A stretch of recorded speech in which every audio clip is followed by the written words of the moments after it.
Yellow leaves are bad. You need to let the fruit ripen fully on the vine. And you need to add calcium to the soil to prevent blossom end rot. There is so much advice about growing tomatoes, probably more than any other plant. Sometimes it can become overwhelming. And how much of it is accurate? Join me today as I cover 15 myths about growing tomatoes.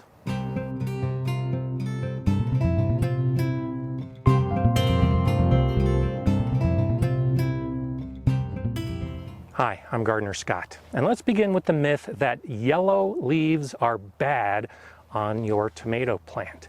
To begin with, yellow leaves, when they appear at the bottom of the plant, are perfectly normal, as they are with most plants you're growing in the garden.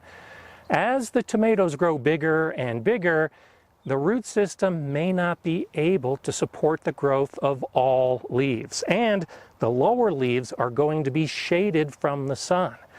Photosynthesis stops and the plant blocks off that branch from the rest of the plant. It's putting its energy into the new young growth and sacrificing the old growth. So, yellow leaves at the bottom of your plant, completely normal and nothing to worry about. You don't need to add fertilizer. You don't need to add extra water. Just accept it. If the yellow leaves appear at the top or in the middle or throughout the plant, it could be the sign of a disease or a greater problem. But just having yellow leaves is not usually a big deal. Another myth is that tomatoes need a lot of water, especially if they've got yellow leaves. Well, too much water can actually create the problem of yellow leaves. And tomatoes really don't need any more water than other plants in the garden, like squash and cucumbers. You should be watering enough to keep your soil evenly moist and not putting extra water on the plants just because they're tomatoes. If you have a problem with your tomato fruit splitting, it's often caused by too much water too quickly. A regular schedule of watering just to keep the soil moist is the best way to take care of your tomato plants.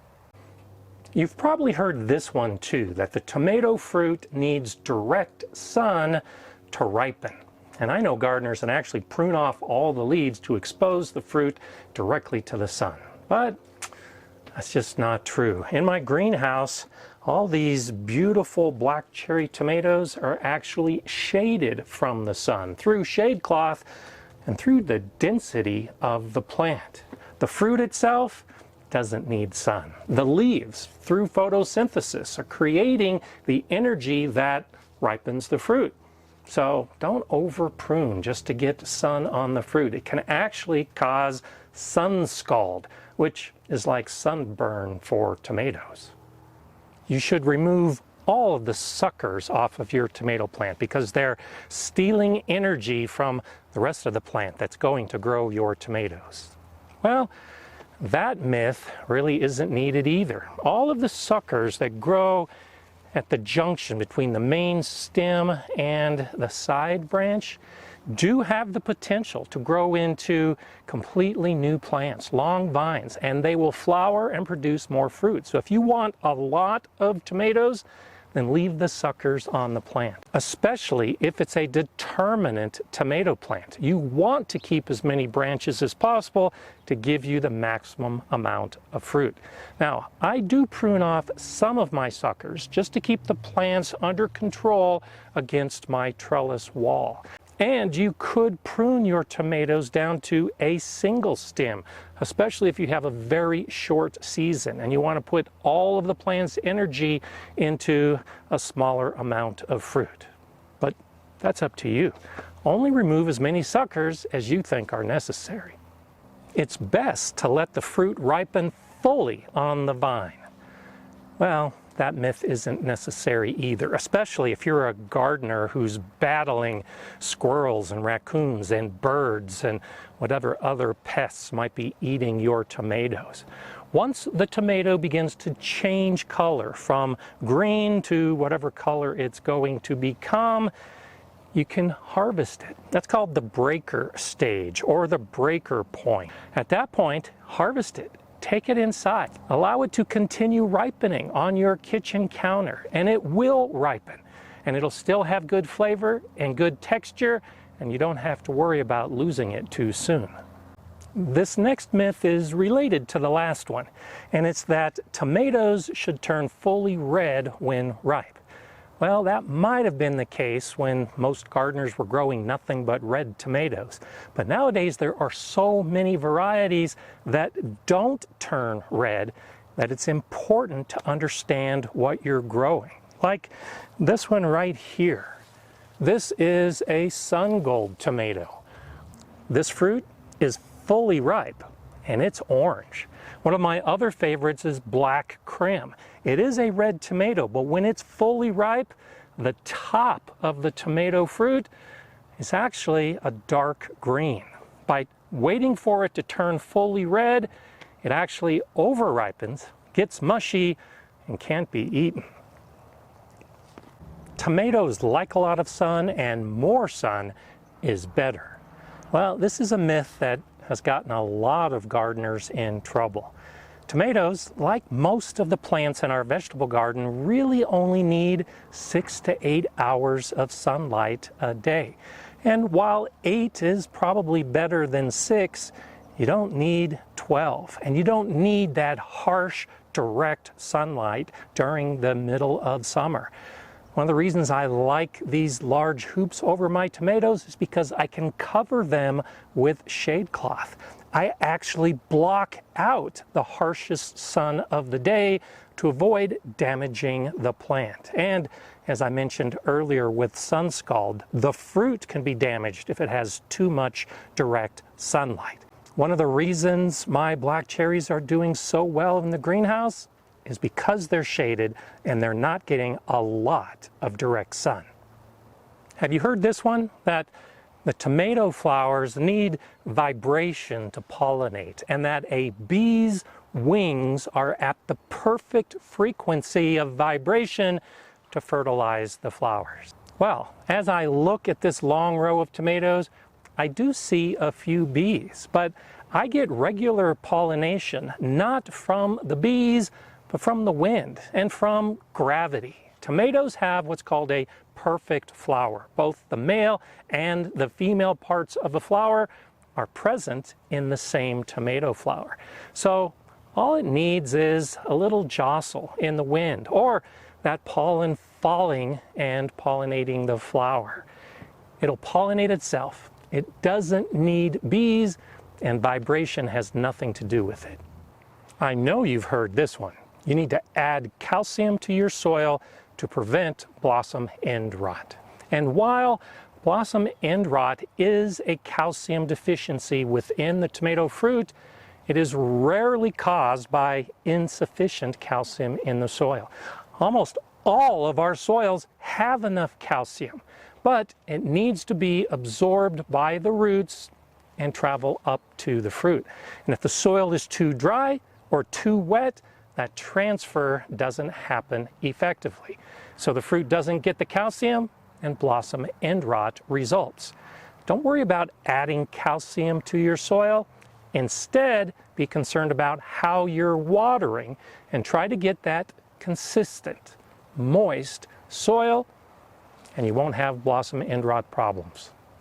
If you want sweeter tomatoes, add sugar to the soil. Well, that's not the way soil science works. The roots of a tomato plant can't absorb sugar molecules. It's just a waste of sugar. And even if it could, there's no nutrients in sugar that the plants can use. If you want a sweeter tasting tomato, then choose a tomato variety that's naturally sweet, like the sun gold. And the magic ingredient that makes tomatoes taste better and cures blossom end rot and makes for a stronger, healthier plant is to add Epsom salts around your plants. Well, this one is so prevalent that there are a lot of videos out there, including some of mine, that show that myth has no basis in science either. The magnesium and the sulfur that are in Epsom salts are needed by plants, but like the calcium, almost all of our soils have enough. So unless you've done a soil test and know specifically that you need to add magnesium or sulfur, there are better ways to use your Epsom salts than put them in your garden.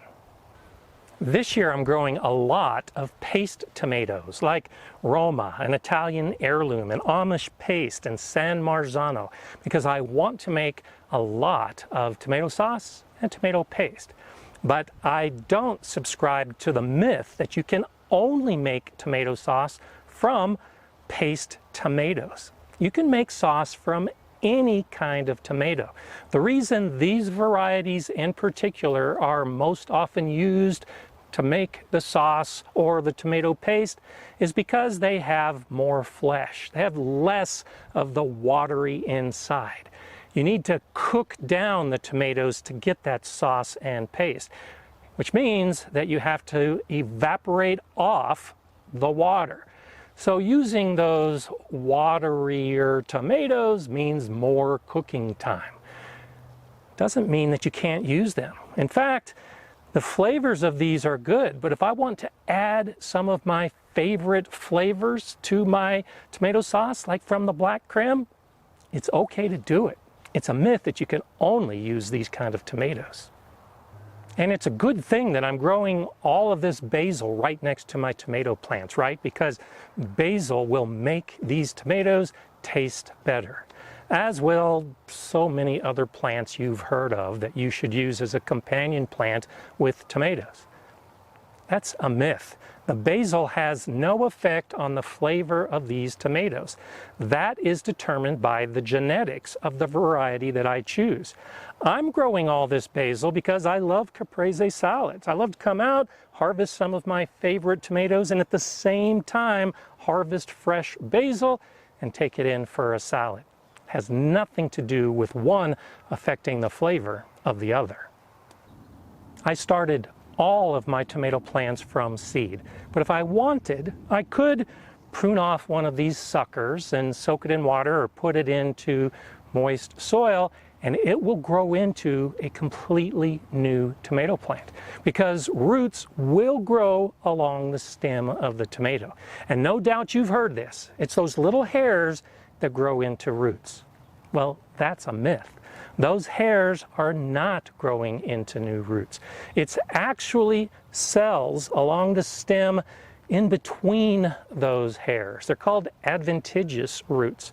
And it's those cells that will grow into roots if they're exposed to a moist environment. You might even see that. If it's been really wet in your garden, you can see at the very base of the plants roots beginning to grow from the stem, not from the hairs.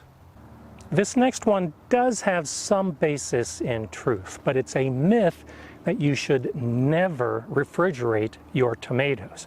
It's true that when exposed to the cool conditions in a refrigerator, the enzymes within the tomato fruit are affected, and it will slow down the ripening process. So for young fruit that's ripening, it is best to leave it on the kitchen counter at air temperature to continue ripening. But at some point, the tomato fruit is ripe. And if you leave it sitting out, it begins to degrade, turn mushy, even rot. So when you get to that point that your tomato fruit is perfectly ripe and you're not planning on eating it right away, go ahead and put it in the refrigerator, and it will help maintain that peak of flavor. Just bring it out a few hours before you plan to eat it, and all those flavors will come back. There's a lot to growing tomatoes and getting things right. If you want to learn more, watch one of these videos next. I'm Gardener Scott. Enjoy gardening.